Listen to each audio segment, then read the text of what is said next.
To understand one of the most famous concepts that Marx introduced, that of commodity fetishism, the following passage from Capital can help us. Let us now look at the residues of the products of labor. There is nothing left of them in each case but the same spectral materiality, gespenstische Gegenständlichkeit. They are merely congealed quantities of homogeneous human labor power expended without regard to the form of its expenditure. As crystals of this social substance, which is common to them all, they are values, commodity values. Marx's first encounter with the concept of the fetish most likely goes back to his readings in the early 1840s in the history of religion.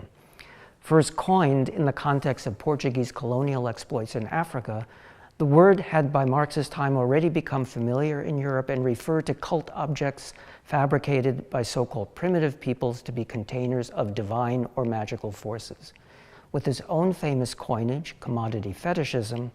Marx wanted to underline the ways in which capitalism functioned as a quasi-religious cult, indeed as a modern form of idol worship, in which objects manufactured for the market, commodities, were effectively invested with magical forces that came to dominate those who had made them. Marx's version of the labor theory of value was meant to clarify the ways in which people were effectively turned into lay priests or officiants of a cult of value devoted to one thing only, the self-valorization of value, die Selbstverwertung des Werts. With this locution, Marx was also underlining the driven, quasi-autonomous nature of the valorization process, the fact that there must always be more of it, and that it can go on 24/7. Before Max Weber linked the spirit of capitalism to the Protestant ethic, Marx had already seen that capitalism was a doxological practice, one in which the Christian's devotion to the amplification of God's glory in the world, his doxa, had been transformed into the service of an in principle infinite self-appreciation of value. At the core of Marx's argument is the claim that the commodity form, the form that allows things to be directly exchangeable for the general equivalent of value, money,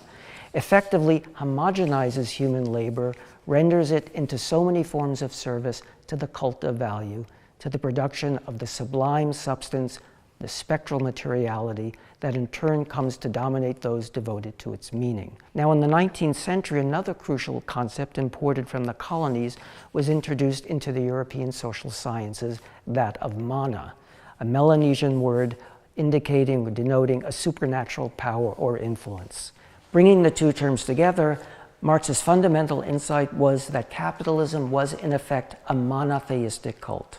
one in which the manufacture of objects of use was always redoubled by the activity of manufacture, the production of the spectral materiality of value, the magical stuff that ultimately dominates the lives of its efficient producers. So when Marx, repeating the words of Christ on the cross, says, "They know not what they do," the claim is paradoxically that people are far more religious than they know or believe, that they are officiants in a monotheistic cult performing a perverse sort of liturgical labor.